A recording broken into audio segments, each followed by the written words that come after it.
ఈరోజు మనము చేయాల్సిన మంచి కార్యాల గురించి పరిశుద్ధ గ్రంథంలో నేను క్లుప్తంగా చెప్పుకుంటూ పోతాను, మీరు చదవండి. పరిశుద్ధ గ్రంథాన్ని తెరిచి మత్తయి సువార్త 5వ అధ్యాయము 16 వాక్యాన్ని ఒకసారి మనం చదువుకుందాం. మనుషులు మీ సత్క్రియలను చూచి పరలోకమందున్న మీ తండ్రిని మహిమపరచునట్లు వారి ఎదుట మీ వెలుగు ప్రకాశింపనీయుడి. ఇక్కడ మనం చదువుచున్న వాక్యం ఇక్కడ మనం చదువుచున్న వాక్యంలో మనుషులు మీ సత్క్రియలను చూచి పరలోకమందున్న మీ తండ్రిని మహిమపరిచినట్లు వారి ఎదుట మీ వెలుగును ప్రకాశింపనీయుడి అని ఇక్కడ మనం చదువుచున్నాం. ఈ యొక్క వాక్యంని యేసు ప్రభు చేసిన కొండ మీద మొదటి ప్రసంగం. ఎక్కడంట? యేసు ప్రభు కొండ మీద చేసిన మొదటి ప్రసంగంగా ఇక్కడ మనం చూస్తున్నాం. అయితే ఇక్కడ చెప్తున్నాడు, మనుషులు అందరూ కూడా మీ సత్క్రియలను చూడాలి. ఎవరు చూడాలంటే మన సత్క్రియలు? చెప్పండి.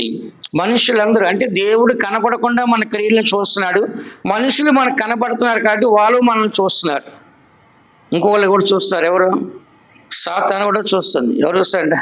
సాతాను కూడా చూస్తుంది. ఇప్పుడు మనం చూసినట్లయితే మనుషులు మన ఎదుటికుండే మనుషులు మన క్రియలను చూస్తున్నారు. అదే సమయాన్న పరలోకంలో దేవుడు చూస్తాడు. కనపడకుండా ఉండే సాతాను కూడా మన క్రియల్ని చూస్తుంది. కాబట్టి ఇక్కడ ముగ్గురు మన క్రియల్ని చూస్తారు. ఎంతమంది అంట? మనుషులు, దేవుడు, సాతాను. ఇక్కడ ముగ్గురు దగ్గర సాక్ష్యం కావాలి మనకి. దేవుని దగ్గర సాక్ష్యం కావాలి, మనుషుల దగ్గర సాక్ష్యం కావాలి, సాతాను దగ్గర సాక్ష్యం కావాలి. నిన్న వాక్యం చెప్పాదా? సాతాను ఏం చేద్ది? మన సహోదరుల మీద దీవారాత్రులు నేరం మోపిద్ది. కాబట్టి సాతాను కూడా ఒప్పుకోదు. చిన్న తప్పున్నా కూడా మోసే పరలోకానికి వెళ్ళడానికి వీల్లేదని దేవదూతలతో కొట్లాడుతుంది. ఎవరో?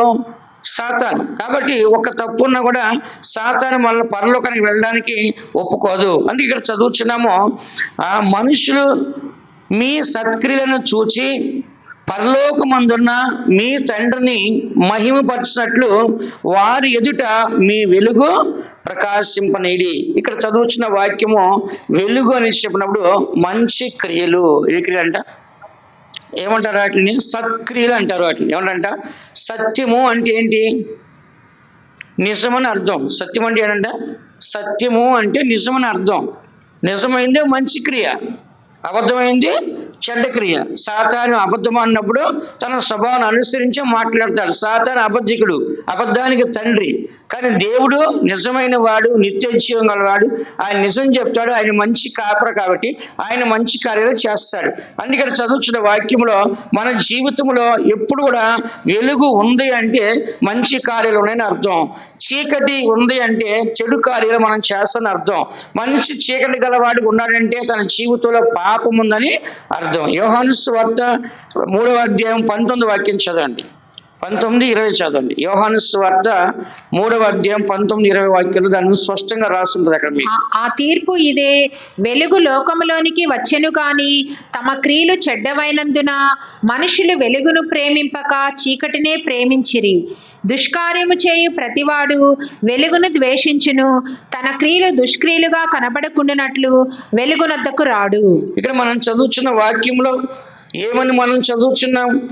ఆ తీర్పు ఇదే, వెలుగు లోకంలోనికి వచ్చిన గాని తమ క్రియలు చెడ్డవైనందున మనుషులు వెలుగును ప్రేమింపక చీకటినే ప్రేమించారు. వెలుగు అంటే యేసు ప్రభు. ఎవరంట? యేసు ప్రభు వెలుగయ్యున్నాడు. ఈ లోకానికి వెలుగు వచ్చినాడు. ఏమని రాస్తుంది? ఇదే యోహాను సువార్త 1వ అధ్యాయం ఏమని రాస్తుంది? వెలుగు లోకంలోకి వచ్చి ప్రతి మనిషిని వెలిగించింది. చదవండి 4వ వాక్యం, 1-4 యోహాను సువార్త. ఆయనలో జీవముండెను, ఆ జీవము మనుషులకు వెలుగయ్యుండెను. చాలు. ఆయనలో జీవం ఉండెను, ఆ జీవం మనుషులకే వెలుగేను. కాబట్టి దేవుళ్ళో జీవం ఉంది, ఆ జీవం మనుషులందరికీ వెలుగుగా దేవుడు ఇచ్చాడు. కాబట్టి మన జీవితం వెలుగుగా ఉండాలా, చీకటిగా ఉండాలా? చెప్పండి. వెలుగుగా ఉండాలి. కరెంటు పోతే రాత్రి పూటలు ఏమన్నా కనబడుద్దా? మనకి ఏమీ కనపడదు. అట్లా చీకటి జీవితంగా మనం ఉండకూడదు. ఎప్పుడు కూడా మన జీవితం ఎలా ఉండాలంటే వెలుగుమయంగా ఉండాలి. ఇక్కడ మనం చదువుతున్న వాక్యంలో ప్రతి మనిషి కూడా గ్రహించాల్సింది, గుర్తించాల్సింది అంటే వెలుగు లోకములోనికి వచ్చిన కానీ తమ క్రియలు చెడ్డవైనందున మనుషులు వెలుగుని ప్రేమించకుండా చీకటిని ప్రేమించారు. ఎవరంట? చెడ్డ క్రియలు చేసేవారు చీకటిని ప్రేమిస్తారు, మంచి క్రియలు చేసేవారు వెలుగును ప్రేమిస్తారు. వెలుగు అంటే మీకు ఈజీగా అర్థమయ్యేటట్టు చెప్పాలంటే ఓపెన్ జీవితం అనమాట, అంటే బహిరంగ జీవితం. అదే చీకటి అని చెప్పినప్పుడు రహస్య జీవితం. ఇంటికాడ ఏం చెప్తారు, పలానా దగ్గరికి వెళ్తాను చెప్తాడు, ఇంకో దగ్గరికి పోతాడు. అరే ఇంకో దగ్గర ఒక పని చేస్తాను చెప్తాడు, ఇంకో పని చేస్తాడు. అప్పుడు ఏమైపోతుందంటే మనిషిలో చీకటి ఉంటుంది, అది లోపల అది కనపడదు. అబద్ధాలు, మోసము, ఏంటి నిన్న కూడా చెప్పినదా, అంధకారమైన నిష్ఫల క్రియలు ఏం చేయాలంటే మనము ఖండించండి, వాటిని అంగీకరించవద్దు. అంధకారమైన నిష్ఫల కార్యాలు ఏంటంటే నిష్ఫలమైన అంధకార క్రియలు ఖండించని మనం చదివాం. కాబట్టి చెడు క్రియలు మనం ఏం చేయాలంటే ఖండించి దాన్ని తొలగించుకొని చెప్పేసి సత్యాన్ని మనం చదువుతున్నాం. అందుకనే మనుష్యుడు ఏం చేస్తాడంటే బహిరంగంగా జీవించేవాడు వెలుగులో ఉంటున్నాడు, చీకట్లో జీవించేవాడు బహిరంగంగా జీవించాలి కుదరదు. కొంతమంది బ్రాడ్ మైండ్ ఉంటుంది, కొంతమంది ఓపెన్ మైండ్ ఉంటుంది, ఓపెన్ హార్ట్ ఉంటుంది. ఏంటి వాళ్ళు ఏం చేస్తారు, ఓపెన్గా డైరెక్ట్గా బోల్డ్గా మాట్లాడతారు, ఉన్నట్టుగా మాట్లాడతారు. కానీ కొంతమంది ఏం చేస్తారు, లోపల ఒకటి బయటికి ఒకటి, దాన్ని కపటం అంటారు, పక్షపాతం అంటారు, ఇంకా చాలా ఉన్నాయి దాంట్లో. ఇలాగ చెడు కార్యం అనేది అక్కడ కనబడుతుంది. కానీ ఇక్కడ దేవుని పిల్లలు మనము ఈ వాక్యం చదువుచున్నాము, తమ క్రియలు చెడ్డవైనందున వెలుగును ప్రేమించట్లా. ఇలాంటి వారి వలన సాక్షి జీవితం ఉంటుందా? చెడు కార్యాలు చేసే వాళ్ళు చీకట్లో ఉన్న వారి వలన ఎదుటి మనిషి దగ్గర సాక్షి ఉంటుందా? ఉండదు. దేవుడు నామం మహిమ పరచబడుద్దా? మహిమ పరచబడదు. అందుకని మనం ఎలా ఉండాలి, ఎదుటి వారి దగ్గర సాక్షి ఉండాలి, దేవుని యొక్క నామము మహిమ పరచబడాలి. అందుకని మనం చదువుతున్నాము, మీ సత్క్రియలు మనుషులు చూచి పరలోకమందున్న మీ తండ్రిని మహిమపరచట్టు వారి ఎదుట మీ వెలుగు ప్రకాశింపనేది. కాబట్టి మన జీవితం ఎలా ఉండాలి, వెలుగుగా ఉండాలి. అందరూ చెప్పండి, ఇప్పుడు ఎలా ఉండాలంట, వెలుగుగా ఉండాలి. చీకటి జీవితము అనేది మనలో ఉండకూడదు. చీకటి అనేది మన జీవితాన్ని నరకానికి తీసుకెళ్తుంది, పాతాళాన్ని తీసుకెళ్తుంది, అగ్నిగుండానికి తీసుకెళ్తుంది. కాబట్టి మన జీవితం ఎప్పుడు మంచి క్రియలు చేసేవారుగా వెలుగుగా ఉండాలి, కానీ చెడు క్రియలు చేసేవారుగా చీకటి జీవితం మనలో ఉంటే మనుషులు ఎవరు మనల్ని నమ్మరు, మనుషులు ఎవరు మనల్ని ప్రేమించరు, మనుషులు ఎవరు మనల్ని గణపరచరు, మనుషులు ఎవరు మనతో మంచిగా సహవాసం చేయరు. మనల్ని బట్టి దేవుని నామం దూషించబడుతుంది, కానీ దేవుని నామం గణపరచబడదు. బైబిల్ మాట రాస్తుంది, అన్ని జనుల ఎదుట మీ నిమిత్తము దేవుని యొక్క నామము దూషించబడుతుంది. కారణం ఏంటంటే మనం ఏం చేస్తామంటే ఎదుటి వాళ్ళ దగ్గర మంచి చేయాలి, మంచి అని మాట్లాడతాం, కానీ అలాంటి క్రియలు మాత్రం మనం ఏం చేయకుండా ఉంటాం. కాబట్టి మీ వలన దేవుని యొక్క నామము అన్ని జనుల ఎదుట ఏమవుద్దంట, దూషించబడుద్ది. కారణం అంటే మనం దేవునికి అవమానకరంగా మనం జీవించినప్పుడు దేవుని యొక్క నామము దూషించబడుద్ది, కానీ దేవుని యొక్క నామం ఎంత మాత్రం గణపరచబడదు. అందుకని దేవుని బిడ్డలు మనం ఈ సత్యాన్ని చదువుతున్నాం. ప్రతి ఒక్క మనిషిలో ఆదికాండము 4:7 చూడండి. ఆదికాండం 4:7. నీవు సత్క్రియ చేసిన ఎడల తలనెత్తుకొనవా, సత్క్రియ చేయని ఎడల వాకిట పాపము పొంచియుండును. నీ ఎడల దేవుడు కయ్యనుతో మాట్లాడుతున్నప్పుడు నువ్వు సత్క్రియ చేసినట్లయితే తలెత్తుకుంటావు, సత్క్రియ చేయకపోతే పాపం నీ వాకిట పొంచి ఉంటుంది. సాతాను ఎవరి కొరకు పొంచి ఉంటుంది, మంచి వారి కోసమా చెడ్డవారి కోసమా? వింటున్నారా నా మాటలు? పాపము లేకుంటే సాతాను ఎవరి కోసం పొంచి ఉంటుంది, మంచివారి కొరక చెడ్డవారి కొరక? సత్క్రియ చేస్తే ఓపెన్గా తలెత్తుకొని నిలబడతావు, సింహంలాగా ధైర్యంగా, ఎవరికి భయపడవు. అదే తప్పు చేసి ఏం చేస్తావు, తల దించుకుంటావు, పాపం రెడీగా ఉంటుంది నాశనం చేయడం. ఎందుకంటే నువ్వు చేసింది పాపమే, చేయబోయేది పాపమే. కాబట్టి సత్క్రియ అనేది ఒక మంచి క్రియ, మనలోంచి ఒక క్రియ, దాని బిహేవియర్ అంటారు కదా. కానీ తన యొక్క బిహేవియర్ అనేది సరిగ్గా లేకపోతే, తన క్రియ సరిగ్గా లేకపోతే, సత్యము నిజము వెలుగు అక్కడ లేకపోతే ఎవరంట రెడీగా ఉంటారు మన కోసం? సాతాను. చెప్పండి అందరూ, ఎవరంట? ఏబులో ఒక వాక్యం చదవద్దులే. కాలు జారి వారి కోసం తిరస్కారం కనిపెట్టిద్దంట. ఏం చేస్తాడంట, ఎవరైతే కాలు జారుతారో, ఎవరైతే తప్పు చేస్తారో, ఎవరినైతే తప్పు చేయించాలనుకుంటుందో సాతాను తిరస్కారం ఏం చేద్దంట, వాళ్ళని పడేయడానికి రెడీగా ఉంటుందంట. ఎప్పుడైతే మనిషి తన జీవితంలో తప్పు చేయబోతున్నాడో, తప్పు చేయాలనుకుంటున్నాడో, తన యొక్క జీవితాన్ని తిరస్కరించడానికి 12వ అధ్యాయం 5వ వాక్యం యోబు గ్రంథం 12:5 చూడండి. దుర్దశ నొందిన వారిని తిరస్కరించుట క్షేమము గల వారు యుక్తమనుకొందరు, కాలు జారి వారి కొరకు తిరస్కారము కనిపెట్టుచున్నది. ఇక్కడ మనం చదువుచున్నాం, దుర్దశ నొందిన వారిని తిరస్కరించుట క్షేమమని వారు యుక్తం అనుకుంది. అంటే దుర్దశ అంటే ఏంటి చెప్పండి? చెడ్డ దశలో ఉన్నవారు తిరస్కరించుట క్షేమమే మనకి, అలాంటి వారిని ద్వేషించుట లేకుంటే అవాయిడ్ చేయటం, వాళ్ళ దూరం చేయటం మంచిదని అనుకుంటారు. కానీ కాలు జారి వారి కొరకు తిరస్కారం ఏం చేస్తుందంట? కనిపెడతా ఉంటుందంట. ఎప్పుడైతే మనం జారిపోతామా, ఎప్పుడైతే పడిపోతామా అని చెప్పేసి మన కొరకు ఏమైందంట? తిరస్కారము రెడీగా ఉంటుందంట. దావీదు కూడా చెప్పాడు, నా కాలు జారినని నేను అనుకొనగా యెహోవా నీ కృప నన్ను స్థిరపరచను, లేకుండా నన్ను బలపరచని చెప్పేసి దావీదు చెప్తున్నాడు. కాబట్టి మన జీవితంలో ఎన్నో సందర్భాల్లో మన కాలు జారి అనుకుంటాం. రాసుకోండి, 94వ కీర్తన 18వ రాసుకోండి, చదవద్దు. నా కాలు జారిన నేను అనుకొనగా యెహోవా నీ కృప నన్ను బలపరుస్తుంది. కాబట్టి మనిషి జీవితంలో ఎన్నోసార్లు తప్పులు చేస్తాం, ఎన్నోసార్లు పొరపాట్లు చేస్తాం, ఎన్నోసార్లు మనం పాపంలో పడిపోతాం, ఎన్నోసార్లు సాతానికి మనం లొంగిపోతూ ఉంటాం. అయితే దేవుని పిల్లలు మంచి క్రియలు చేసేటట్లయితే సాతాను మనల్ని ఏమీ చేయదు. ఎవడైతే కాలు జారిద్దో రెడీగా ఉంటుంది ఎవరో? సాతాను. బైబిల్ ఏం రాస్తుంది? సాతాను ఎవరు మురింగుదునా అని గర్జించే సింహం వాళ్ళే సంచరిస్తూ ఉంది. కాబట్టి సాతాను ఏంటంటే ఎవడు తప్పు చేస్తాడో వాడిని పట్టుకుందాం, ఎవడు తప్పు చేస్తాడో వాడిని లాక్కెళ్ళిపోదాం, ఎవడు తప్పు చేస్తాడో వాడిని మింగేద్దాం, ఎవడు కాలు జారి కింద పాపలో పడిపోతాడా వాడిని పట్టుకుందాం చెప్పి సాతాను రెడీగా ఉంటుంది. నువ్వు సత్క్రియ చేసేలా తల ఎత్తుకొనవా, సత్క్రియ చేయని అనలా పాపం వాక్యం నీ కొరకు పొంచి ఉండదు. కాబట్టి పాపం ఎవరి కొరకు రెడీగా ఉంటుంది చెప్పండి?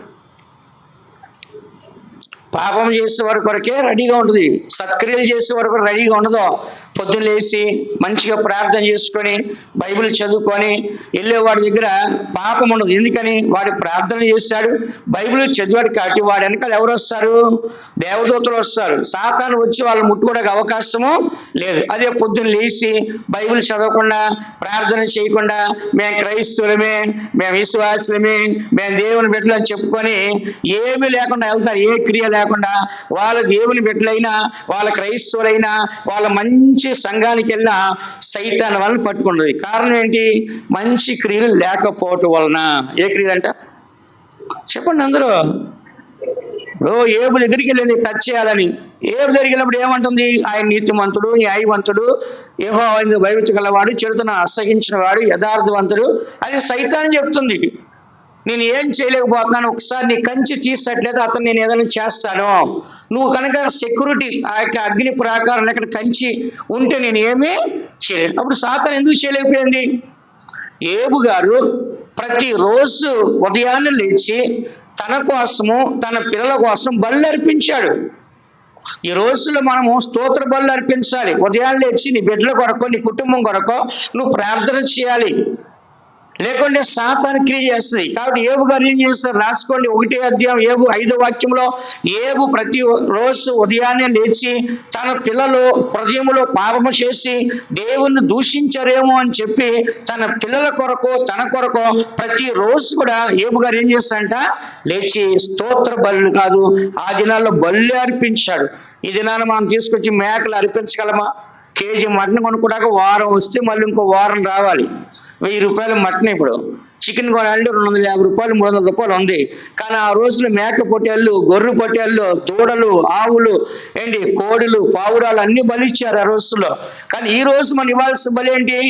స్తోత్ర బలులు. ఏ బలు అంట? ప్రతిరోజు ఉదయాన్నే లేచి ఏం చేయాలంటే దేవునికి స్తోత్ర బలులు వినిపించాలి. దావీదు చెప్పాడు, ప్రభా ఉదయాన్నే నా కంఠస్వరము నీకు వినపడనని చెప్పాడు. ఉదయాన్నే నీ కృపతో నన్ను ఎదుర్కొనుము అని అడుగుతున్నాడు. కాబట్టి ప్రతి దినం కూడా దావీదు జీవితంలో దేవునికి స్తోత్ర బలి చేయబట్టి తన కుటుంబము, యోబు గారు చేయబట్టి తన కుటుంబము బాగుంది. అందుకని మనం కూడా చదువుచున్నాం, ప్రతి దేవుని బిడ్డలోడ చీకటి క్రియలు, చెడ్డ క్రియలు లేకుండా వెలుగు క్రియలు, మంచి క్రియలు ఉండాలని దేవుడు కోరుకుంటున్నాడు. ఈ లోకానికి దేవుడు వచ్చింది ఎందుకంటే తన ప్రజలందరూ కూడా సత్క్రియలు చేయాలని, నీతి క్రియలు చేయాలని దేవుడి లోకానికి వచ్చాడు. తీతుకు రాసిన పత్రిక 2వ అధ్యాయము 14వ వాక్యం చూడండి.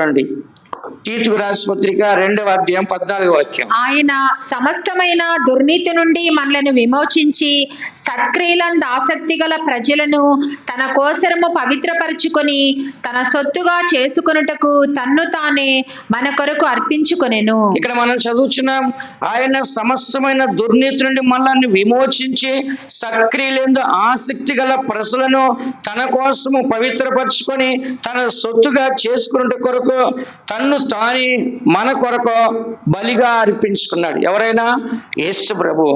కాబట్టి మనం ఉన్న సమస్త దుర్నీతిలోంచి సమస్త పాపములోంచి ఆయన మనల్ని విమోచించి, అంటే విడిపించి, ఏమంట విమోచన అంటే ఏంటంట విడిపించి ఏంటి సత్క్రియలందు ఆసక్తి గల ప్రజలు, అంటే సత్క్రియలు అనే ఇంట్రెస్ట్ ఉన్న ప్రజలుగా అంట. ఏంట ఆసక్తి అంటే ఏంటి? ఇంట్రెస్ట్ అంటే మంచి కార్యాలు చేయడానికి ఎవరైతే ఇంట్రెస్ట్గా ఉంటారో, మంచి కార్యాలు చేయడానికి ఎవరైతే ఇంట్రెస్ట్గా ఉంటారో అలాంటి ప్రజల కోసము దేవుడు ఏం చేస్తాడంటే వాళ్ళని పవిత్రపరిచి వాళ్ళని తన ఓన్గా చేస్తున్నాడు, సొంత ప్రజలుగా. ఎలా అంట దేవుడికి కావాల్సిన ఎవరండి? దుర్నీతి నుంచి విడిపించబడిన వారు కావాలి, సక్రియలు యందు ఆసక్తి గలవారు కావాలి, ఏంటి పవిత్రంగా ఉన్నవారు కావాలి. అలాంటి వారు దేవుడు సొంతంగా చేసుకోవడం కోసము ఆయన మనల్ని దేంతో కొన్నాడు? తన ప్రాణం పెట్టి రక్తం ఇచ్చి కొన్నాడు. దేంతో కొన్నాడంట? తన స్వరక్తం ఇచ్చే సంపాదించుకున్న సంఘాన్ని ఏమిచ్చంట? తన రక్తాన్ని పెట్టి సంఘాన్ని సంపాదించాడు. ఎందుకొరకు? మనం ఆసక్తి కలిగి ఉండాలని, సత్క్రియలు కలిగి ఉండాలని, పవిత్రంగా ఉండాలని, దేవునితో ఉండాలని దేవుడు మనల్ని కోరుకున్నాడు. అందుకని మనలో చీకటి ఉండొచ్చా ఉండకూడదా? మీరే చెప్పండి. చీకటి ఉండొచ్చా ఉండకూడదా? అందరూ వింటున్నారా నా మాటలో? కాబట్టి చీకటి అనేది మన జీవితంలో ఉండకూడదు. చీకటి క్రియ మనలో ఉండకూడదు. ఎప్పుడు కూడా సత్క్రియలు ఉండాలి, శక్తి ఆసక్తి కలిగి ఉండాలి, దేవుని నామం మహిమపరచబడాలి. ఎక్కడ మన కాళ్ళు జారకూడదు. ఎవరు తప్పు చేసి ఉన్నారు? కాళ్ళు జారారా అని అడుగుతారు పాతకాలంలో. ఇప్పుడు అదంతా లేదు. తప్పు చేయడం అది కామన్ అయిపోయింది. ఇప్పుడు అది తప్పే కాదు. అది ఇప్పుడు వారి ఇష్టానుసారము వాళ్ళు అయిపోయింది ఇప్పుడు. కానీ ఆ దినాల్లో ఎవరైనా తప్పు చేస్తే కాళ్ళు జారారు, తప్పు చేస్తారని చెప్పేసి మాట్లాడతారు. కాబట్టి కాళ్ళు జారడం అంటే మనిషి జీవితంలో తప్పు చేయటము లేకుంటే అపవిత్రపరచబడటము. ఏమంటది? తప్పు చేయటము లేకుంటే అపవిత్రత పరచబడటం అని చెప్పేసి ఇక్కడ మనం చదువుతున్నాం. రెండోదిగా మనం చూసినట్లయితే ఇక్కడ మనం చదువుతున్నాం, మనం పాపం చేయకుండా పరిశుద్ధంగా ఉండాలి, పరిశుద్ధంగా మనం కాపాడబడాలి, పరిశుద్ధంగా జీవించాలి, దేవుని నామం మహిమపరచబడాలని, దేవుడు సొంత ప్రజలుగా మార్చుకోవాలని చెప్పేసి ఇక్కడ మనం చదివినాం. రెండోది మనం చూసినట్లయితే మనము సత్క్రియలు చేయాలని దేవుడు మనల్ని ప్లాన్ చేసి మనల్ని ఈ లోకంలో ఉంచడం రాస్తుంది. ఎఫెసీయులకు రాసిన పత్రిక 2వ అధ్యాయం 9వ వాక్యం 10వ వాక్యంలో మనం అసలు సత్క్రియలు చేయాలని దేవుడు మనల్ని పుట్టించాడు, ఈ లోకానికి పంపించాలని స్పష్టంగా రాస్తుంది. 2:10 9:10. అది క్రియల వలన కలిగినది కాదు కనుక ఎవడనూ అతిశయపడ వీలు లేదు. మరియు వాటి యందు మనము నడుచుకున్న వల్లని దేవుడు ముందుగా సిద్ధపరిచిన సత్క్రియలు చేయుటకై మనము క్రీస్తు యేసునందు సృష్టింపబడిన వారమై ఆయన చేసిన పని అయి ఉన్నాము. సత్క్రియలు చేయటాకే మనం సృష్టించబడ్డామంట. వింటున్నారా? మంచి కార్యాలు చేయడాకే, పాపం చేయడాకో, దుర్మార్గం చేయడాకో, చెడు కార్యాలు చేయడాకో మనం దేవుడు పుట్టించలే. ఇప్పుడు ఒక ఎగ్జాంపుల్గా నోవాహు కాలంలో అందరూ ఏం చేస్తారు? భయంకర పాపం చేస్తారు, బలత్కారులు అంట భూమి మీద. నెఫీలీలు. ఎవరంట? నెఫీలీలు. చాలా హైట్ ఉంటారు. ఏంటి వాళ్ళ ముందు ఇశ్రాయేలు ప్రజలు మిడతల్లా కనబడతారు. అలాంటి బలవంతులు అందరూ భయంకర దుర్మార్గత తెగించి పాపం చేస్తుంటే దేవుడు సహించలేక జలప్రలయాన్ని తీసుకొచ్చి మొత్తాన్ని తుడిచిపడేశాడు. సొదొమ గుమొర్రాలో కూడా వాళ్ళు చేసిన పాపాన్ని చూడలేక దేవుడు పోయి కాల్చి బూడిద చేసి పడేశాడు సొదొమ గుమొర్రాని కదా. కాబట్టి ఇక్కడ చదువుతున్న వాక్యము దేవుడు ఇక్కడ రాస్తుంది 8వ వాక్యంలో, మీరు విశ్వాసము ద్వారా కృపచేత రక్షించబడి ఉన్నారు, ఇది మీ వలన కలిగింది కాదు, దేవుని యొక్క వరమే, అది క్రియల వలన కాదు. ఎవరి వలన? అది క్రియల వలన కాక ఏంటి కలిగినది కాదు. కానీ ఎవడను అతిశయపడాల్సిన అవసరం లేదు. ఒకవేళ నేను రక్షించబడ్డాను, నేను దేవుని బిడ్డగా మారిపోయాను, నేను బాప్తిస్మం పొందాను, నేను పరిశుద్ధాత్మ అభిషేకం పొందాను అని మనం గొప్పలుగా చెప్పుకోవడానికి లేదు. ఎందుకని? అది మన వల్ల కలిగింది కాదు. ఆ ప్లాన్ ఎవరిది? దేవుడిది. ఆ క్రియేటివిటీ ఎవరిది? దేవుడిది. ఆయన సృష్టించుకున్నాడు మనల్ని. మనం సృష్టించబడలా, మనం ఇవన్నీ చేయట్లా. ఒక మనిషి ఒక కార్యం చేస్తా అంటే ఎవరి వలనది? దేవుని వల్లనే కలుగుతుంది. అందుకని చెప్తా ఇక్కడ, అది క్రియల వలన, మన క్రియల వలన కలిగింది కాదు, ఎవడును అతిశయపడ వీలు లేదు. మరియు వాటి యందు మనము నడుచుకున్న వల్లని దేవుడు ముందుగా సిద్ధపరిచిన సత్క్రియలు చేయుటకై మనము క్రీస్తు యేసునందు సృష్టింపబడిన వారిమై ఆయన చేసిన పని అయి ఉన్నాం. హల్లెలూయా. కాబట్టి ఇక్కడ చదువుచున్నాము, దేవుడు మనము ఈ విధంగా నడుచుకోవాలని, సత్క్రియలు చేయాలని ముందుగా దేవుడు మనకు సిద్ధపరిచిన ఆ సత్క్రియని మనం చేయాలని దేవుడు మనం సృష్టించాడు. మన ఇష్టానుసారంగా పిచ్చి మొక్కల్లాగా, గడ్డి మొక్కల్లాగా మనం మొలిసేయలేదు. ప్రతి వారికి చక్కగా తన స్వరూపాన్ని ఇచ్చాడు, తన పోలికనిచ్చాడు, తన ఆత్మనిచ్చాడు. మనకంటూ ఒక జీవితాన్ని ఇచ్చాడు. ఒక ఆడ మనిషిగా, ఒక మగ మనిషిగా దేవుడు చేశాడు. మళ్ళా దేవునితో జీవించక మారు మనసు, పాపక్షమాపణ, బాప్తిసం, ఒక అభిషేకాన్ని మనకి ఇచ్చాడు. ఇలాగే దేవుడు మనల్ని ఏం చేస్తాడంటే తన కొరకు మనల్ని ప్రత్యేకపరుచుకున్నాడు. అంటే మనకేమని ఈ జీవితం చేయట్లా. ఈ దినాన్ని ఎవరైనా అతిశయపడాల్సిన అవసరం లేదు. నేను కదా మంచి విశ్వాసిని, నేను కదా మంచి భక్తుడిని, నేను కదా మంచి సేవకుని అనుకోవడం కాదు. ఇక్కడ ఏమని రాస్తుంది? స్పష్టంగా రాస్తుంది, మరియు వాటి యందు మనం నడుచుకున్న వలనని దేవుడు ముందుగా సిద్ధపరిచిన సత్క్రియలు చేయుటకై. ఏంటంటే దేవుడు వాటి యందు మనం నడుచుకోవాలని దేవుడు ముందుగా సిద్ధపరిచిన సత్క్రియలు చేయుటకై మనము క్రీస్తు యేసునందు సృష్టించబడిన వారమై ఆయన పని అయి ఉన్నాం. ఎవరు చేసిన పని చెప్పండి? ఒక పని జరిగిందంటే ఎవరో ఒకరు చేసి ఉండాలి. ఒక పని జరిగిందంటే ఎవరో ఒకరు చేసి ఉండాలి. ఇప్పుడు ఈ పని ఎవరు చేయాలి? దేవుడు మన జీవితంలో జరిగించాలని దేవుని యొక్క ఉద్దేశమైంది. అందుకని చదువుతున్న వాక్యంలో ప్రతి దేవుని బిడ్డ గుర్తించాల్సిందంటే, ఒక మనిషి జీవితంలో ఒక క్రియని, ఒక కార్యాన్ని ఎవరు చేస్తారు? దేవుడు చేస్తాడు. చెప్పండి అందరూ, ఎవరు చేస్తారంట? ఒక క్రియ, ఒక కార్యాన్ని ప్రారంభించేది, కొనసాగించేది, ముగించేది ఎవరో? దేవుడు. ప్రారంభించేది ఆయనే, కొనసాగించేది ఆయనే, ముగించేది ఆయనే. ఎఫెసీ రాసిన పత్రిక 1వ అధ్యాయం 4వ వాక్యం చూడండి. ఎఫెసీ రాసిన పత్రిక 4వ అధ్యాయం 1వ వాక్యం. ఎట్లనగా తన ప్రియుని యందు తాను ఉచితముగా మనకు అనుగ్రహించిన తన కృపా మహిమకు కీర్తి కలుగునట్లు. ఫిలిప్పీ 1:4. ఫిలిప్పీ 1:4. మొదటి దినము నుండి ఇది వరకు సువార్త విషయంలో మీరు నాతో పాలివారైయుండుట చూచి మీలో ఈ సత్క్రియను ఆరంభించిన వాడు యేసుక్రీస్తు దినము వరకు దానిని కొనసాగించునని రూఢిగా నమ్ముచున్నాను. ఇక్కడ పౌలు గారు చెప్తున్నారు ఎఫెసీ సంఘస్థులకి, ఎఫెసుల పరిశుద్ధులుగా అందరూ కూడా పౌలు గారు తిమోతికి కూడా ఏమని చెప్తున్నాడు? మొదటి దినము నుండి ఇది వరకు సువార్త విషయంలో మీరు నాతో పాలివారు ఏంటో చూచి మీలో ఈ సత్క్రియని ఆరంభించిన వాడు. ఎవరంట? వాళ్ళు చేసే సేవలు, వాళ్ళు చేసే ఉపకారాలు, వాళ్ళు చేసే సహాయాలు, ఇవన్నీ చూసి పౌలు గారు అంటున్నాడు, మీలో ఈ సత్క్రియని ఆరంభించిన వాడు ఎవరంట? దేవుడు. చెప్పండి అందరూ, ఏమన్నా? మీలో ఈ మంచి కార్యాలు, ఒక మనిషి మంచి కార్యం చేస్తాడు, ఎవరి వలన చేస్తాడు? ఇప్పుడు ఒక మంచి కార్యం చేస్తే ఏమంటారు? అబ్బా దేవుడు ఎంత గొప్ప కార్యం చేసి వీళ్ళ జీవితం అంటారు. అదే వాడు చెడ్డ కార్యం చేసి ఏమంటారు? సైతాన్ని ఎట్ట పాడు చేసినారా అంటారు. అంటే మంచి కార్యం ఎవరి వల్ల వస్తుంది? దేవుని వల్ల వస్తుంది. చెడ్డ కార్యం ఎవరి వల్ల వస్తుంది?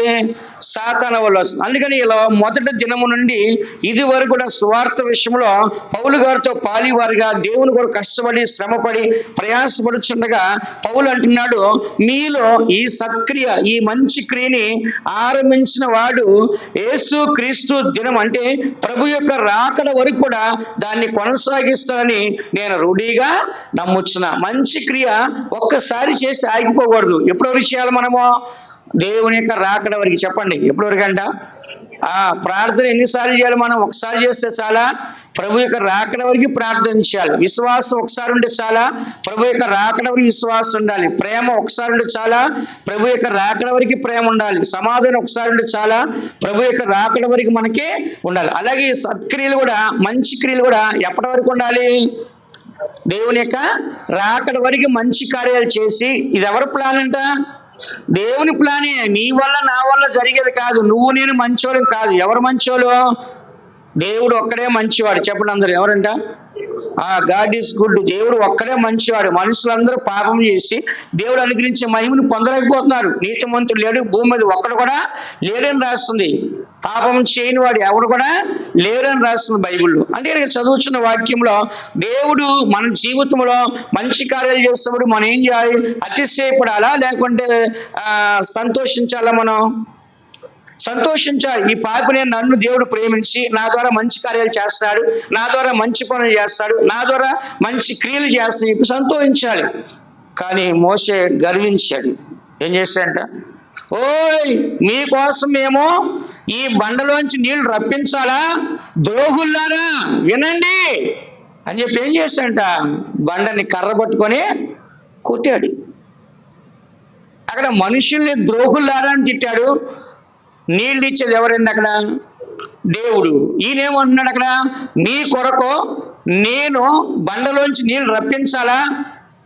మీ కొరకు నేను చేయాలా ఈ పని అని చెప్పేవాళ్ళని అని ద్రోహుల్లారా అని తిట్టారు వాళ్ళని. ఏమన్నాడు? ద్రోహుల్లారా అని తిట్టి మళ్ళీ బండ దగ్గరికి వెళ్ళి ఏం చెప్పాడు దేవుడు? మాట్లాడితే నీళ్ళు ఇస్తాని చెప్పాడు. ఆయన కర్రబడి కొట్టాడు. కానీ అక్కడ బండ మీద ఎవరున్నారు చెప్పండి? దేవుడు ఉన్నాడు బండ మీద. ఎవరంట? దేవుడు బండ మీద ఉంటే ఈయన దేవుణ్ణి కొట్టాడు.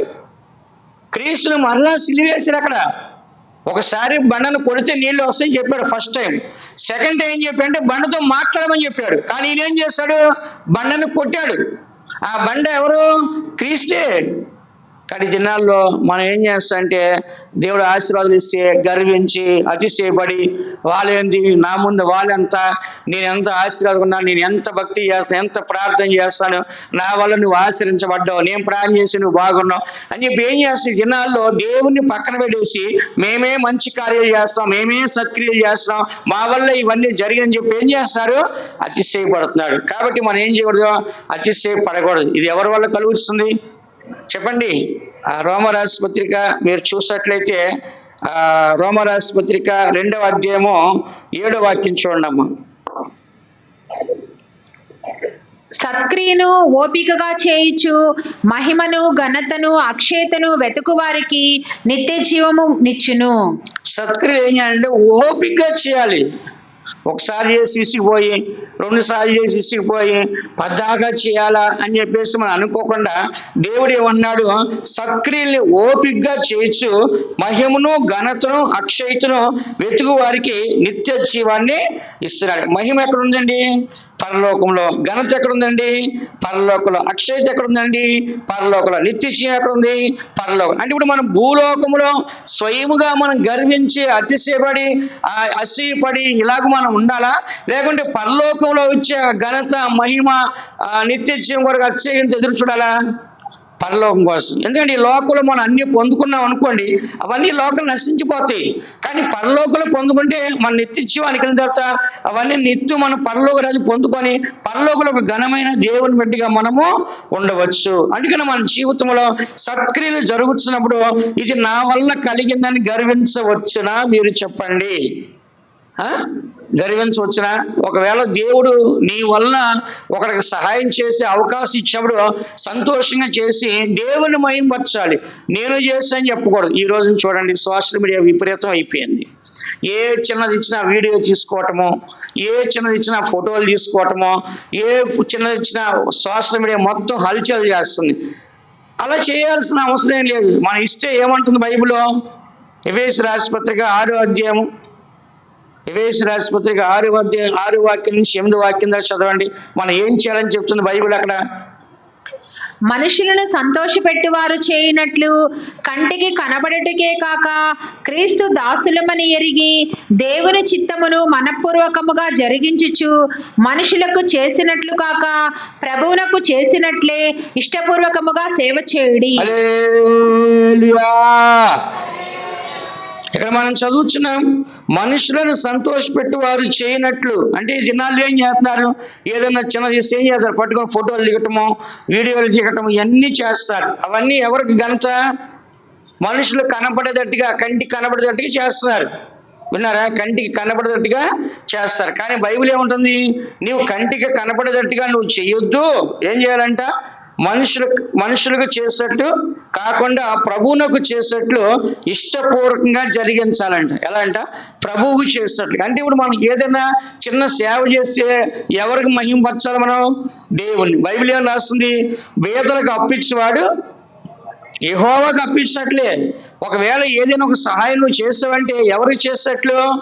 దేవుడు చేసేట్లే. పరలోక రాజ్యం దేవుడు ఏం చేస్తాడు? మనకి ప్రతిఫలం ఇస్తాడు. బైబిల్ ఏం రాస్తుంది? చెరసాలు ఉన్నప్పుడు నన్ను చూడవచ్చారు, ఆకలి దప్పులు ఉన్నప్పుడు ఆహారం పెట్టారు, దాహం కలిగినప్పుడు దాహం ఇచ్చారు, వస్త్రహీనుడు ఉన్నప్పుడు వస్త్రం ఇచ్చారు అని యేసు ప్రభువు చెప్తున్నాడు పరలోకానికి వెళ్ళినప్పుడు. వీళ్ళు అంటున్నారు, ప్రభా నువ్వెప్పుడు ఆకలి కొని ఉన్నావు, నువ్వెప్పుడు దాహం కొని ఉన్నావు, ఎప్పుడు వస్త్రత కొని ఉన్నావు, లేకుంటే ఎప్పుడు చెరసాలు ఉన్నావంటే ఆయన ఏమన్నాడు? చెరసాల్లో ఉన్న వాళ్ళు చూస్తే నన్ను చూసినట్లే కదా, దాహం ఉన్న వాళ్ళకి నీళ్ళు ఇస్తే నాకు ఇచ్చినట్లే కదా, ఆకలి కొన్ని వారికి ఆహారం ఇస్తే నాకు ఇచ్చాడు కదా, వస్త్రం లేని వారికి వస్త్రం ఇస్తే నాకు ఇచ్చాడు కదా, ఇవన్నీ మీరు నాకే చేశారు, ఇదిగో నా తండ్రి చేత ఆశ్రయించబడిన వాళ్ళారా పరలోకాన్ని మీరు స్వతంత్రించుకోండి. ఎవరికి ఇస్తాడు పరలోకాన్ని? సత్కార్యాలు చేసిన వారికి చెప్పండి, ఎవరికి ఇస్తాడు దేవుడు? సత్క్రియలు చేసిన వారికి, సత్కార్యాలు చేసిన వారికి దేవుడు ఎక్కడెత్తాడు ప్రతిఫలము? ఘనత, మహిమ, అక్షయత ఎక్కడ ఎత్తగలమో? నిత్య జీవము పరలోకంలో. ఈ దినాన్ని మనం ఇచ్చి ఇక్కడే మహిమపరచుకోకూడదు. మళ్ళీ మనం మహిమపరచుకొని ఫోటోలు తీసుకొని వీడియోలు తీసుకొని ఏంటి అందరూ తెలిసేట్టుగా మనం చేస్తే దానివల్ల ఎలాంటి ప్రతిఫలము రాదు. అందుకని దేవుని బిడ్డని మనము ఇక్కడ రాసింది కదా, మనుషులను సంతోషపెట్టువాడు చేయనట్లు కంటికి కనపడటకే కాక క్రీస్తు దాసుని ఎరిగి దేవుని చిత్తమును మనపూర్వకంగా జరిగించండి. అందుకని మనం చేసే ప్రతీది కూడా మనుషులకు కనపడాలా కనపడకూడదా? చెప్పండి. కనపడాలా కనపడకూడదా? కనపడకూడదు. కనపడినట్లు అయ్యా నిద్ర వస్తుంది, బాగా నిద్రపోతారు వచ్చి నుంచి ఒకటే నిద్ర. కాబట్టి ఇక్కడ చదువుతున్న వాక్యంలో దేవుని బిడ్డల మనము ఈ సత్యాన్ని చదువుతున్నాం. మనుషులు సంతోషపెట్టే కార్యాలు ఎప్పుడు చేయకూడదు. మన ఊరికే చెప్పుకోవడం కాదు అని క్రియ చేయాలి, చేసి చూపించాలి. 1 యోహాను 3:18 వాక్యం చూడండి. 1 యోహాను రాసిన పత్రిక 3:18 వాక్యంలో క్రియతో సత్యముతో చేయాలి. ఏదైనా చేస్తే చిన్నపిల్లలారా, మాటతోనూ నాలుగుతోనూ కాక క్రియతోనూ సత్యముతోనూ ప్రేమింతము. ఇక్కడ మనం చదువుతున్న వాక్యంలో ఏమని రాస్తుంది? చిన్నపిల్లలారా, మాటలతో నాలుగుతో కాదు. కొంతమంది ఏం చేస్తారు? ఊరికే మాటలు చెప్పేస్తారు, కానీ ఒక చేతలు వాళ్ళ దగ్గర ఉండవు. ఏమంట? ఊరికే మాటలు చెప్తారు, ఇలా చేయి, అలా చేయి, అది చేయి, ఇట్లా చేస్తే మంచిది, అట్లా చేస్తే మంచిది అని మాటలు చెప్తారు, కానీ వాళ్ళు మాత్రం ఏది చేయరు. అందుకే రాస్తుంది మీరేమని చేయాలంట? మాటలతో కాకుండా, నాలుగుతో కాకుండా ఏం చేయాలంట? క్రియలతోనూ సత్యముతో చేయాలి. కాబట్టి నువ్వు క్రియ చేయాలి.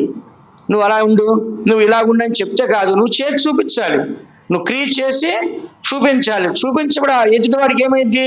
నువ్వంటే ఏంటో అర్థమైంది. నువ్వు ఏ క్రియ చేయకుండా నువ్వు అలా చేయి, ఇలాగ చెయ్యి అంటే దానివల్ల ఏ ప్రయోజనమో ఉండదు. చెప్పేదానికంటే చేసేదే గొప్పది. ఏమంట? చెప్పేదానికంటే చేసేదే గొప్పది. యేసు ప్రభు చేసి చూపించాడా చెప్పాడా? చెప్పండి. అన్ని క్రియలు చేశాడు, అవునా? ఒక బోధకుడు వచ్చి, ధర్మశాస్త్ర ఉపదేశకుడు వచ్చి యేసుడు అడిగాడు, బోధకుడా నువ్వు దేవుని నుంచి వచ్చినవాడు అనియో, నువ్వు చేసిన క్రియలన్నీ దేవుడు నీకు తోడుగా ఉంటే నువ్వు చేస్తావు, లేకపోతే నీ వల్ల కాదు అని అడిగారు. అలా వచ్చి అవును అన్నాడు ఆయన. కానీ ఒక దేవుని కార్యాలు జరుగుతుందండి. ఎవరు పంపిస్తే వచ్చాడు? యేసు ప్రభు తండ్రి పంపిస్తే వచ్చాడు. క్రియలు ఎవరి వల్ల చేశాడు? ఆయన తండ్రి వల్లనే క్రియలు చేశాడు. తండ్రి లేకుండా క్రియలు చేశాడా? చేయలేదు. అందుకని తిన్నాన్న దేవుడు మనల్ని ఒక మంచిగా వాడుకుంటే మనం గర్వించాలా సంతోషించాలా? మీరు చెప్పండి, చెప్పండి. గర్వించాలి. ఇప్పుడు ఆ బాబుని తీసుకుందాము, అనిల్ బాబు. వాడు ప్రార్థనగా ఏం చేస్తాడు? మైకులు అన్ని సర్దుతాడు, సాపులన్నీ తీసేస్తాడు, అంతా శుభ్రం చేసి అన్ని నీటి పెడతాడు. ఆ తర్వాత కిందకి వెళ్ళగానే సిస్టర్ కూడా ఏమైనా పనులు చెబితే ఆ పనులు కూడా చేస్తాడు. బాగా అందరికీ బాగానే ఉంది, మంచివాడే. ఇప్పుడు వాడు అతిశయించి నేను తప్పితే ఎవరు చేస్తారు మీకు? నేను చేయబట్టి అక్కడ జరిగింది, నేను లేకపోతే అక్కడ ఏం జరగదంటే అంటే నేను అట్లా ఎగ్జాంపుల్గా మాట్లాడుతాను.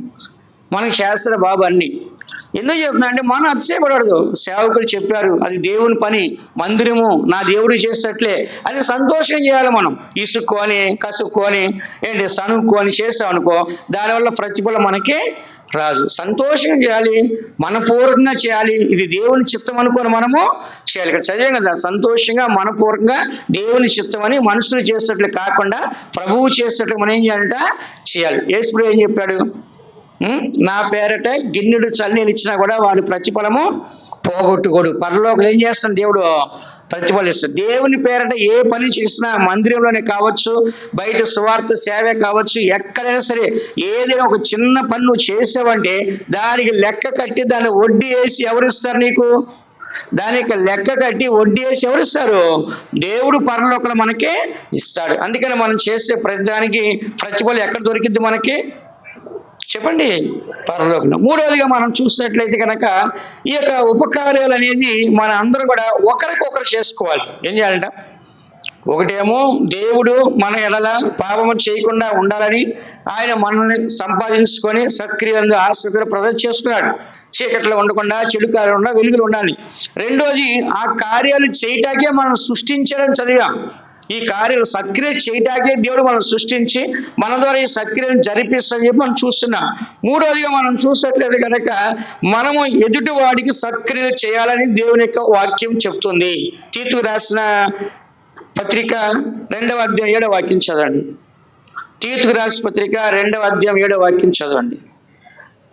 పరపక్షమందుండు వాడు మనలను గూర్చి చెడు మాట ఏదియు చెప్పనేరక సిగ్గుపడినట్లు అన్నిటి యందు నిన్ను నీవే సత్కారముల విషయమై మాదిరిగా కనపరుచుకొనుము. నీ ఉపదేశము మోసము లేనిది గాను, మాన్యమైనది గాను, నిరాక్షేపమైన హితవాక్యముతో కూడినది గాను ఉండవలెను. ఇక్కడ పౌలు గారు తిమోతికి చెప్తున్నాడు. ఎవరికన్నా? పౌలు గారు ఏం చేస్తారంటే ఇక్కడ తిమోతికి మరి ఈ తీతుకి చెప్తున్నప్పుడు ఏమని చెప్తున్నాడు ఆయన? ఇక్కడ పరపక్షమందుండు వాడు అంటే పరలోక రాజ్యములో ఉన్న దేవుడు మనల్ని గూర్చి చెడు మాట ఏది చెప్పక నేరక సిగ్గుపడినట్లు అన్నిటి యందు నిన్ను నీవే సత్కార్యముల విషయమై మాదిరిగా కనుపరుచుకోను. అంటే ఏంటి? పరలోక రాజ్యంలో దేవుడు నీ గురించి చెడ్డ సాక్ష్యం చెప్పకుండా, నువ్వు సిగ్గుపడకుండా ఉండడానికి ఏం చేయాలంటే సత్కార్యాన్ని ఏం చేయాలి? నీవు చాలా జాగ్రత్తగా చేసి మాదిరిగా అంటే మోడల్ రోల్. ఎలాగంట? ఇతరులకు కూడా మనం ఒక మంచి వారిని మనం చూసి నేర్చుకోవాలి, మనం చూసి పరలోకానికి రావాలి అనే విధముగా మనం ఉండాలని వాక్యం చెప్తుంది. విన్నారా? ఇక్కడ అర్థానికి మీకు ఇక్కడ పరపక్షమందుండు వాడు అంటే పరలోక రాజ్యంలో ఉండే దేవుడు మనల్ని గురించి మంచి సాక్ష్యం చెప్పాలి. కానీ చెడు మాట ఏదైనా ఒకవేళ చెప్పినట్లయితే చెప్పనేరకుండా మనము దేవుడు మన గురించి చెప్పకుండా చూసుకోవాలి. మరి చెప్పినట్లయితే సిగ్గుపడాల్సి వస్తుంది. కాబట్టి మరి ఆయన చెప్పకుండా మనం సిగ్గుపడకుండా అన్నిటి యందు నిన్ను నీవే సత్కార్యముల విషయమై మాదిరిగా కనుపరుచుకున్నాము. ఏం చేయాలంట? మాదిరిగా కనుపరుచుకున్నాం. అందుకనే మనము దేవునికి సన్నిధిలో మేము క్రైస్తవులేండి దేవుని పెట్టలు అని చెప్పుకోవడం కాదు, మనలో మంచి క్రియలు చూడాలి.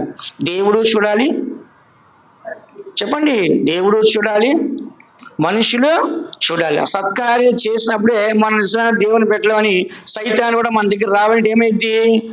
భయపడద్దు. అయ్యో వీళ్ళేమో మనం ఎంత పోరాడినా గుడతోగులకి చింతకాయలు రాలవన్నట్టు మనం ఎంత ఊపినా వీళ్ళ పాపలో పడిపోరు, వీళ్ళ మంచి వాళ్ళు దేవుడికి సాక్షిగా ఉన్నారు, ఒక్క చెడ్డ పని చేయట్లా, దేవుడు ఒక చెడ్డ సాక్షి చెప్పట్లా, ఈనాడు వీళ్ళు సిగ్గుపడట్లా. బైబిల్ ఉంది, వారు ఆయన తట్టుచుడుగా వారి ముఖములు ఎలా లజ్జింపకపోలేదు.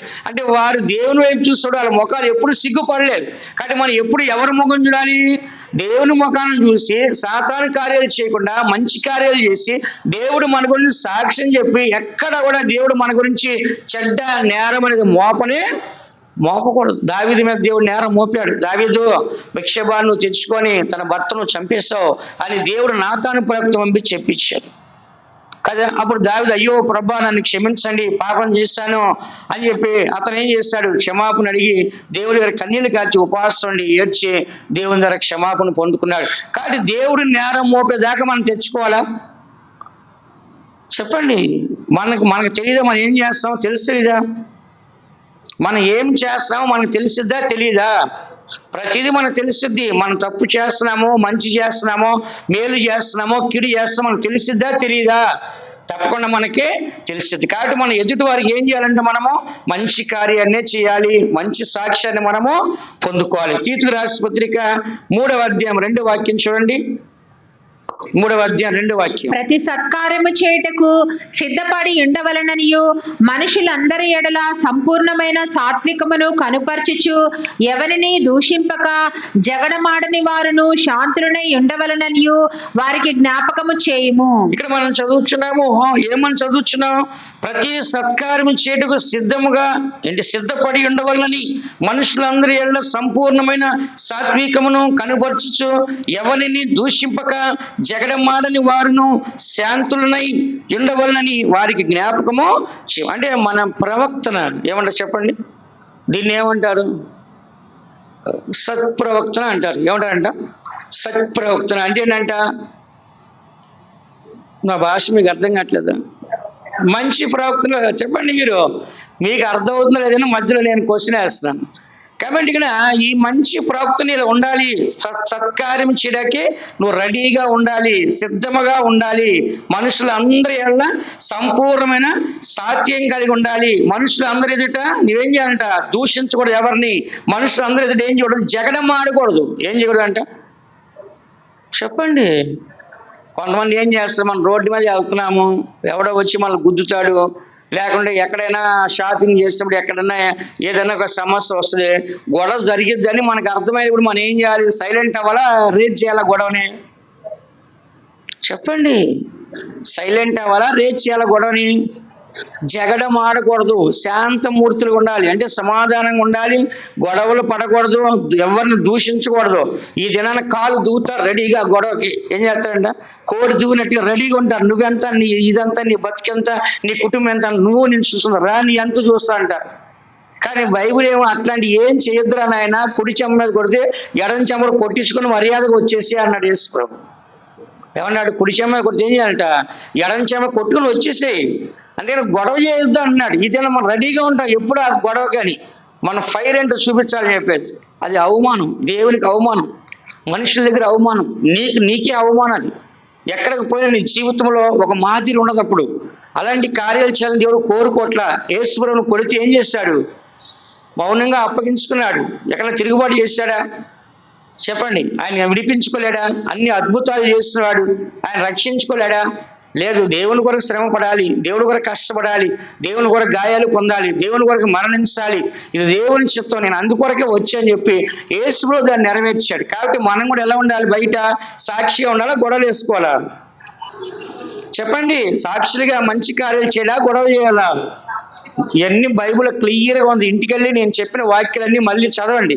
ఇందులో 14వ వాక్యం చదవమా, 8వ వాక్యం చదువు. 8వ వాక్యం 3:8. ఈ మాట నమ్మదగినది కనుక దేవుని యందు విశ్వాసముంచిన వారు సత్క్రియలను శ్రద్ధగా చేయుటి యందు మనసుంచినట్లు నీవి సంగతులను గూర్చి దృఢముగా చెప్పుచుండవలనని కోరుచున్నాను. పౌలు గారు తీతుకు చెప్తాడు, సంఘానికి పోయి చెప్పు. సంఘం అందరికి ఏం అంట? ఇలా ఉండాలి, ఇలా ఉండాలి, ఇలా ఉండాలి. సేవకుడు బోధించును పోయి ఎవరికి భయపడాల్సిన అవసరం లేదు. బోధించే విషయంలో నువ్వు ధైర్యంగా బోధించమని చెప్పి ఎవరు చెప్తున్నారు ఇక్కడ? పౌలు గారు తీతుకు చెప్తున్నాడు. అందుకే ఏమని చెప్తున్నాడు? ఈ మాట నమ్మదగినది కనుక దేవుని విశ్వాసం ఉంచేవారు సత్క్రియను శ్రద్ధగా చేయటి యందు మనసు ఉంచినట్లు. ఎవరైతే విశ్వాసి, నేను దేవుని బిడ్డని అని చెప్పుకున్నారో, విశ్వాసం గలవారు అందరూ కూడా ఏం చేయాలంట? సత్క్రియలు శ్రద్ధగా చేయాలి. ఎలా చేయాలంట? శ్రద్ధగా అంటే ఏంటి? తెలుగు బాధ్యత చెప్పండి. శ్రద్ధగా అంటే ఏంటి? ఇంట్రెస్ట్గానా అమ్మా? పర్ఫెక్ట్గానా? ఓకే. ఇక్కడ అందరూ మంచి లెక్చరర్, మనకి ఇబ్బంది లేదు. అందరూ ప్రొనౌన్సియేషన్ బాగా ట్రాన్స్లేషన్ చేస్తారు. కాబట్టి ఇక్కడ చదువుతున్నాము, శ్రద్ధగా అంటే దాన్ని బాధ్యతగా లేకుంటే పర్ఫెక్ట్గా దాన్ని ఏం చేయాలంట? చెయ్యాలి. కాబట్టి ఇక్కడ విశ్వాసం చెప్పుకోవడం కాదు, విశ్వాసం ఉంచేవారు, దేవుని విశ్వాసం ఉంచేవారు సత్క్రియను శ్రద్ధగా చేయటి యందు మనసు ఉంచినట్లు ఏం చేయాలంట? మన మైండ్ ఎప్పుడు ఏం చేయాలంట? శ్రద్ధగా సత్క్రియలు చేయాలనే మైండ్ మనకి ఉండాలి. ఎప్పుడు కూడా మన మైండ్ ఎలా ఉండాలంట? సత్క్రియలు చేయాలని చెప్పేసి మన మనసు ఉండాలని. ఇవి మంచివి ఏమంట ఇక్కడ ఏం రాస్తుంది చూడండి, 8 కింద, ఇవి మంచివి మనుషులకు ప్రయోజనకరములనై ఉన్నవి. కాబట్టి మనం మంచి కార్యాలని, మనుషులందరికీ ప్రయోజనమైన కార్యాలని, సత్కార్యాలు చేయడానికి మనం ఇష్టపడుతున్నామా? ఇష్టపడే వాళ్ళందరూ ఒకసారి హల్లెలూయా చెప్పండి. హల్లెలూయా. కాబట్టి దేవుని బిడ్డలైన మన అందరం కూడా మన జీవితంలో దేవుడు సత్కార్యాలు చేయాలని ప్రారంభించాడు, దాన్ని కొనసాగిస్తాడు, దాన్ని ముగించాలనుకున్నాడు. అలాగే దేవుని కార్యాలు జరగడానికి మనల్ని మనం ఏం చేయాలి? మనల్ని మనం అప్పగించుకోవాలి, సరెండర్ చేయాలి దేవుడికి. వతక తేబడిన గొర్రె పిల్ల అంటే ఏంటి? వతక రెడీగా ఉంది చంపుకోవడానికి. బొచ్చు కత్తిచ్చి వాడిని మౌనంగా అంటే ఏంటి? మంగళ షాప్కి వెళ్ళినప్పుడు ఏం చేయాలి? వాడు ఇటు తిప్పుతాడు, ఇలాగ ఉండాలి, ఇటు తిప్పుతాడు, ఇలాగే ఉండాలి, ఇటు తిప్పుతాడు, ఇలా ఉండాలి, ఇటు తిప్పుతాడు, ఇలాగ ఉండాలి. మంగళవాడు ఏం చేస్తాడు? నేను క్రాబ్ చేయించిన మగవాడినే కదా, వెళ్ళినప్పుడు ఆడు ఇటు తిప్పండి సార్ అంటే ఇటు తిప్పుతా, ఇటు తిప్పండి సార్ ఇటు అంటే, అరే నాకెందుకు నీకు కూడా అంత మిషన్ వేసారా అని చెప్తా నేను. నీ కటింగ్ అంతా నాకు వద్దు, శుభ్రంగా మిషన్ వేస్తే సింపుల్గా, నాకు స్టైల్గా ఏం వద్దు, ఉన్నాయి 4 ఎంటుకో అని చెప్పి నేను చెప్పేస్తా వాడికి. ఎందుకు చెప్తానంటే మంగళవాడి దగ్గరికి వెళ్ళినప్పుడు ఏం చేస్తాడు? ఇటు తిప్పుతాడు, అటు తిప్పుతాడు, అటు తిప్పుతాడు, ఇటు తిప్పుతాడు, 100 సార్లు తిప్పుతాడు. మన చుట్టూ వాడు తిరుగుతూ ఉంటాడు. మళ్ళీ కాసేపు వాడు చేసేది ఏముండదు, ఆ 4 గంటలు కట్ చేయడానికి. ఆ 4 గంటలు కట్ చేయడానికి వాడు డబ్బులు కోసం ఏం చేస్తాడు? గంట సేపు షో చేస్తాడు. నేను చెప్తాను, షోయింగ్ అంతా వద్దురా, మిషన్ వేసారా, నాకు ఏ స్టైల్ వద్దని చెప్తాను. నేను పోయి ఎందుకు చెప్తున్నా అంటే దినాల్లో జనాలకి ఎట్లా అంటే స్టైలు, వేషధారణ ఇవన్నీ కూడా కావాలి. అందుకనే దేవుని బిడ్డలైన మనము సత్క్రియలు చేయాలంటే మనము కూడా దేవునికి ఓన్గా చేయబడాలి, దేవునికి సరెండర్ అవ్వాలి కదా. దేవునికి సొత్తైన ప్రశ్నలుగా, దేవునికి లోబడిన ప్రశ్నలుగా మనం ఉంటేనే ఈ సత్క్రియలు మన జీవితంలో జరుగుతాయి. అందుకని మనం ఏం చేయాలంటే ఒకరి ఇంట్రెస్ట్ కోసం మనం వాళ్ళని చేయడానికి మనం తీసుకెళ్ళాలి. హెబ్రీయుల రాసిన పత్రిక 10వ అధ్యాయం 25వ వాక్యం చూడండి. 10:25. కొందరు మానుకొనుచున్నట్లుగా సమాజముగా కూడుట మానక ఒకరినొకడు హెచ్చరించుచు ఆ దినము సమీపించుట మీరు చూచిన కొలది మరి ఎక్కువగా అలాగు చేయొచ్చు ప్రేమ చూపుటకును సత్కారమును చేయుటకును ఒకరినొకడు పురికొల్పవలనని ఆలోచింతము. ఇప్పుడు ఈ 3వ పాయింట్ మనం చదివేదంతా కూడా సంఘాన్ని ఇంప్రూవ్మెంట్ చేయాలి, సంఘాన్ని అభివృద్ధి పరచాలి, సంఘంలో ఉన్న మనుషులు హెచ్చరించాలి, వాళ్ళ ఎదుట మనం కూడా మాదిరిగా ఉండాలి. ఇక్కడ ఏమైనా చదువుతున్నాము, కొందరు మానుకున్నట్లుగా మందిరాన్ని మానకూడదు. సమాజంగా కూడుకోవడం అంటే ఏంటి? దేవుని మందిరాన్ని మనం మానకుండా అన్ని ప్రార్థనలకి రావాలి. కొంతమంది ఏం చేస్తారు? మందిరాన్ని మానేస్తారు. ఆ పని ఉంది, ఈ పని ఉంది, ఆదివారం షాపింగ్కి వెళ్ళాలి, ఆదివారం బీచ్కి వెళ్ళాలి, ఆదివారం పార్క్కి వెళ్ళాలి, ఆదివారం ఊరి మీద పడి తిరగాలి, ఆదివారం నాడు అక్కడ బిర్యానీ పెడుతున్నారు, లేకపోతే ఆదివారం ఇంకో దగ్గరికి వెళ్ళాలి. ఏం చేస్తారంటే ఆదివారం చర్చి మానేస్తున్నారు. కానీ బైబిల్ ఏం చెప్తుంది? కొందరు మానుకున్నట్లుగా సమాజ కూటముగా కూడుకోవడం మానుకొనక ఒకరినొకరు హెచ్చరించండి, ఆ దినము ప్రభు యొక్క రాకడ సమీపించుట మీరు చూచిన కొలది మరి ఎక్కువగా అలాగూ చేయొచ్చు ప్రేమ చూపుటేను సత్కార్యములు చేయటకును ఒకరినొకడు రేపవలను లేకుంటే పురి కొలపవలను. అంటే ఏంటి? ఏం చేయాలంట? ప్రోత్సహించాలి. వెళ్దాం రా, మందిరానికి వెళ్దాం రా, ఎందుకు ఇంటికాడ ఉన్నావు, ఉపాసనకి వెళ్దాం రా, శుద్ధిగారుడికి వెళ్దాం రా, ఆరాధనకి వెళ్దాం రా అని చెప్పి ఏం చేయాలంటే ఒకరికొకరు అంటే ఇంప్రూవ్మెంట్ అంటే అభివృద్ధి చేయడానికి వాళ్ళని పురికొలిపి వాళ్ళని ఉత్సాహపరిచి మనం వెళ్దాం అని చెప్పి ఏం చేయాలంట? తీసుకురావాలి. అంటే సత్కార్యం అంటే ఇతరుని ఆత్మీయంగా నడిపించడానికి కూడా మనం సత్కారం చేయాలి, ఇతరులు మనం బలపరచడానికి కూడా సత్కారం చేయాలి, ఇతరులు మంచిగా దేవుని సన్నిధిలో నిలబెడతానికి కూడా ఏం చేయాలి? మనము సత్కార్యం అనేది చేయాలి. తర్వాత మనం చదువుతున్నాము, ఇదే 1 తిమోతి రాసిన పత్రిక 5వ అధ్యాయం 10వ వాక్యం చదవండి. 1 తిమోతి 5వ అధ్యాయం 10వ వాక్యం. సత్క్రియలకు పేరు పొందిన విధవరాలు పిల్లలను పెంచి పరదేశులకు ఆతిథ్యమిచ్చి పరిశుద్ధుల పాదములు కడిగి శ్రమపడు వారికి సహాయము చేసి ప్రతి సత్కారము చేయ బూనికొనినదైతే ఆమెను విధవరాళ్ల లెక్కలో చేర్చవచ్చును. ఒక భర్త చనిపోయిన ఒక స్త్రీ ఎవరంట? ఒక భర్త చచ్చిపోయిన ఒక స్త్రీ ఒక విధవరాలుగా ఉన్న ఆమెని ఎలాగ విధవరాలుగా చేర్చాలి? ఇక్కడ వాక్యం చెప్తుంది, సత్క్రియలను సత్క్రియలకు పేరు పొందిన విధవరాలు ఎవరంట? సత్క్రియలు చేస్తే కూడా ఆ విధవరాలు ఏం చేయాలన్న పేరు పొందాలి. మంచి సత్క్రియలు చేస్తుందండి విధవరాలైనా సరే, అందరినీ ఒక తల్లిగా ఉంది, తల్లిగా ఆదరించండి, అక్క అంది, చెల్లి అంది, తమ్ముడు అంది, బిడ్డ అంది, ఇట్లాగ అందరితో కలిసి అందరికీ మంచి చేసింది. అలాంటి ఆమె అనాది పిల్లల్ని పెంచింది, పరదేశులందరికీ ఆతిథ్యం ఇచ్చింది, పరిశుద్ధులందరూ పాదాలు కడిగింది, శ్రమ పడిన వారికి సహాయం చేసింది, ప్రతి సత్కార్యం చేయడానికి పూనుకొన్నదై ఆమె విధవరాని లెక్కల్లో చేర్చవచ్చు. అదే కొత్తగా పెళ్ళయి ఒక 4-5 సంవత్సరాలు పెళ్ళైన తర్వాత భర్త చచ్చిపోతే ఆమె యవనస్తురాలు కాబట్టి విధవరాలని బ్రాండ్ ఆమెకి ఇవ్వకూడదంట పేరు. ఎవరికి? యవన వయసులో భర్తను పోగొట్టుకున్న ఆమెకి విధవరాలనే పేరు ఇవ్వకూడదంట. దానికి కూడా ఒక అర్హత కావాలంట. బాగా పెద్ద వయసు అయ్యింది, లేకుంటే చిన్న వయసు అయినా కూడా ఇలాంటి క్వాలిఫికేషన్స్ అన్నీ ఉంటేనే ఆమెను విధవరాలు అనాలంట. లేకపోతే ఆమెను యవనస్తురాలని విధవ అనకూడదంట. ఎందుకంటే ఆమెకు మళ్ళీ మనసు వస్తుంది, మళ్ళీ పెళ్లి చేసుకనిపిస్తుంది, వెళ్ళి పెళ్లి చేసుకున్నది కాబట్టి అలాంటి ఆమెను విధవరాలు మనం అనకూడదని కింద రాస్తుంది. చూడండి 11వ వాక్యంలో, యవనస్తురాలైన విధవరాలను లెక్కల్లో చేర్చవద్దు, వారు క్రీస్తుకు విరోధముగా నిరంకుశులైనప్పుడు తమ మొదటి విశ్వాసం వదులుకొనిరని తీర్పు పొందిన వారి పెండ్లాడగోరుదురు. అంటే ఏంటంట, చిన్న వయసులో ఉండో యవన వయసు ఉండే భర్తను పోగొట్టుకుంటే మళ్ళీ వాళ్ళు పెళ్లికి వెళ్ళిపోతారు. అప్పుడు విధవరాలు అంటాం, వాళ్ళని రెండో పెళ్లి చేస్తుంది అంటామా?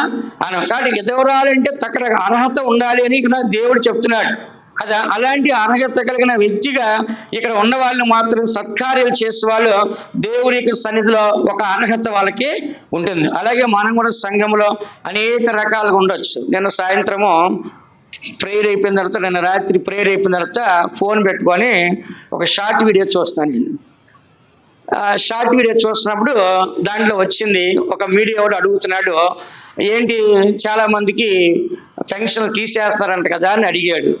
అప్పుడు ఒక సామాన్యుడు చెప్తున్నాడు, అవును, విధవరాలకి పెన్షన్ ఇస్తున్నారు, భర్త లేని వాళ్ళకి విధవరాలకి పెన్షన్ ఇస్తున్నారు, భర్త లేడని చెప్పి పెన్షన్ ఇస్తున్నారు, మరి భార్య పోయిన భర్తకి ఎవరు పెన్షన్ ఇస్తారు? ఏమన్నాడు? భార్య లేని భర్తల పరిస్థితి ఏంటి, ఎవరు అర్థం చేసుకుంటారు, ఎవరు ఇస్తారు పెన్షన్ అన్నాడు. అది కూడా కరెక్టే కదా. గవర్నమెంట్ అయితే భార్య చచ్చిపోతే భార్య ఉద్యోగం భర్తకి ఇస్తారు, భర్త చచ్చిపోతే భర్త ఉద్యోగం భార్యకి ఇస్తారు. భార్య గవర్నమెంట్ ఉద్యోగస్తులు, భర్త మామూలుడు అయితే భార్య పెన్షన్ భర్తకి ఇస్తారు. భర్త గవర్నమెంట్ ఉద్యోగం అయి భార్య ఇంటికాడ ఉండి అయితే భర్త పెన్షన్ భార్యకి ఇస్తారు. కానీ ఈ పెన్షన్ ఎందుకు ఇవ్వట్లేదు? వాడు అడుగుతున్నాడు, భర్త చచ్చిపోతే భార్యకి ఇస్తారు కానీ భార్య చచ్చిపోతే భర్తలకు ఇవ్వట్లేదు ఏంటి, మా పరిస్థితి ఏంటి అంటున్నాడు కదా. దానికి ఒక క్వాలిఫికేషన్ కావాలి కదా. అట్లాగా దేవుడు సత్క్రియలు చేసే వాళ్ళకే దేవుడి ఘనతని, ఈ పేరుని మనకే ఇస్తున్నాడు. అందుకనే మనందరం కూడా ఈ సత్క్రియలు చేయడానికి ఒక అర్హత అనేది మనకి ఉండాలి. చివరికి ఒక వాక్యం చదవడం ముగిస్తా. 2వ తిమోతి రాసిన పత్రిక 2వ అధ్యాయం 21వ వాక్యం చదవండి. ఎవడైనను వీటిలో చేరక తన్ను తాను పవిత్రపరచుకొనిన యెడల వాడు పరిశుద్ధపరచబడి యజమానుడు వాడుకొనుటకు అర్హమై ప్రతి సత్కార్యమునకు సిద్ధపరచబడి ఘనత నిమిత్తమైన పాత్రయై ఉండును. హల్లెలూయా. 20వ వాక్యం రాస్తుంది, గొప్ప ఇంట్లో వెండి పాత్రలు బంగారు పాత్రలు మాత్రమే కాక కర్రవి మట్టివి కూడా ఉండును, వాటిలో కొన్ని ఘనతకును కొన్ని ఘనహీనతకు ఉపయోగింపబడును. అయితే ఎవడైనా వీటిలో చేరకుండా తన్ను తాను పవిత్రపరచుకొని ఎడల వాడు పరిశుద్ధపరచబడి యజమానుడు వాడుకున్నకు అర్హమైన ప్రతి సత్కార్యమునకు సిద్ధపరచబడి. కాబట్టి దేవుడు మనల్ని వాడుకోవటానికి ప్రతి సత్కార్యంకి మనం సిద్ధముగా ఉండాలి. చెప్పండి అందరూ. దేవుడు మనల్ని వాడుకోవడానికి ప్రతి సత్కార్యం కోసము మనం ఏం చేయాలంట, సిద్ధముగా ఉండాలి. మీరు నమ్ముతారు నమ్మరో, నా మనసులో ఎప్పుడు కూడా పేదవాళ్ళకి సహాయం చేయాలి, అన్నం లేని వాళ్ళకి అన్నం పెట్టాలి, అనాథులకు సహాయం చేయాలి, భర్త లేని వాళ్ళకి సహాయం చేయాలి, దిక్కు లేని వాళ్ళకి సహాయం చేయాలని నేను ఆలోచిస్తూ ఉంటాను ఎక్కువగా.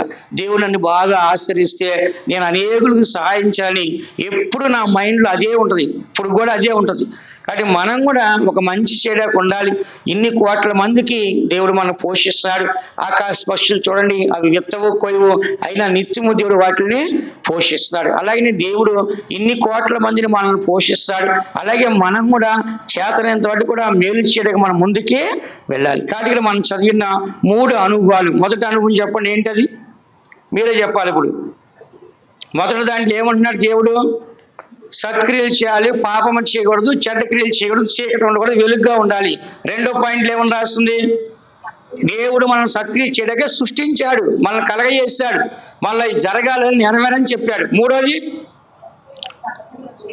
సత్క్రియలు చేయడానికి ఎదుటి మనిషిని మనం ప్రోత్సహించాలి, సంఘాన్ని ప్రోత్సహించాలి, ఎదుటి వాళ్ళకి మనం కూడా మాదిరిగా ఉండి మనం కూడా ఏం చేయాలట? ప్రభు యొక్క రాకడ కొరకు సిద్ధపడాలి. అందరు కళ్ళు మూసుకోండి. దేవుని బిడ్డలైన మన అందరం కూడా ప్రభు యొక్క రాకడ సమీపిస్తుంది. మనం మంచి కార్యాలు చేసి మంచి వారిగా మారి ప్రభు యొక్క రాకడలో కనపడాలి.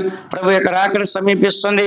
అన్యాయం చేస్తున్న అన్యాయం చేయడమో, పవిత్రగా ఉండేమో, పరిశుద్ధిగా ఉండేమో, ఇదిగో ప్రతి వానికి జీవితం నా యొద్ద ఉంది, వాని క్రియలు బట్టి ప్రతిఫలిస్తా అన్నాడు.